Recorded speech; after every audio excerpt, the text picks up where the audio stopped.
The Lord be with you. A reading from the Holy Gospel according to Mark. After making the crossing to the other side of the sea, Jesus and his disciples came to land at Gennesaret and tied up there. As they were leaving the boat, people immediately recognized him. They scurried about the surrounding country and began to bring in the sick on mats, whoever they heard he was. Whatever villages or towns or countryside he entered, they laid the sick in the marketplaces and begged him that they might touch only the tassel on his cloak. And as many as touched it were healed. The Gospel of the Lord.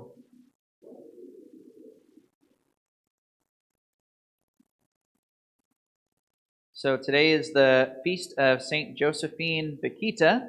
St. Josephine Bakhita was born in the late 1800s and died in the middle of the 20th century.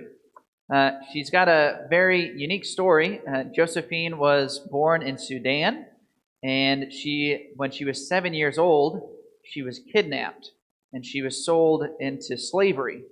And she was owned by about 12 different masters over the course of the next 20 years, living in various places. And eventually, she found herself in Italy. She had a master living in Italy.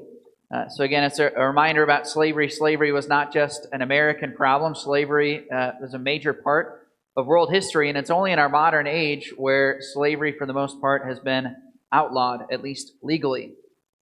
But Josephine's story is unique in that she was a slave for many years, and she was very mistreated under many of her masters. It wasn't until she finally ended up in Italy where she had a master who was kind to her and treated her as one of his own children, and eventually brought her into the Catholic Church. But they say that Josephine, she didn't actually know what her birth name was. Because over the course of being a slave, she had been beaten so severely on various occasions that she literally didn't remember her name. And so that's why they called her Bakhita.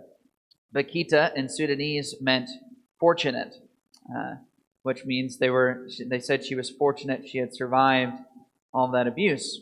Eventually, like I said, when she was in Italy, she was brought into the Catholic Church. And eventually, she was freed from her servitude, and she entered an order of religious sisters. She became a religious nun. A couple of things that I really like about Josephine Bakhita.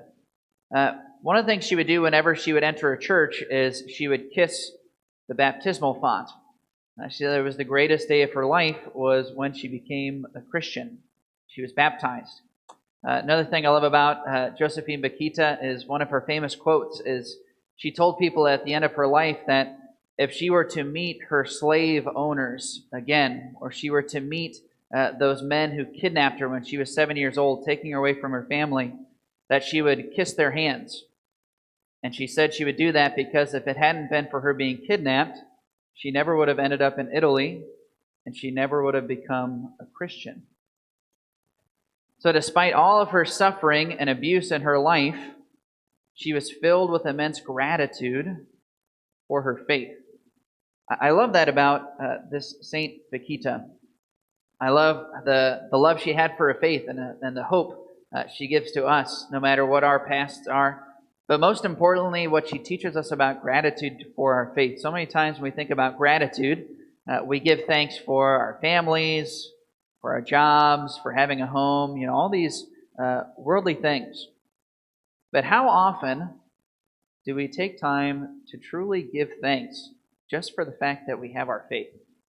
The fact that we've been baptized, the fact that we know Jesus, especially those of us here, the daily Mass goers, the people who really have a relationship with God.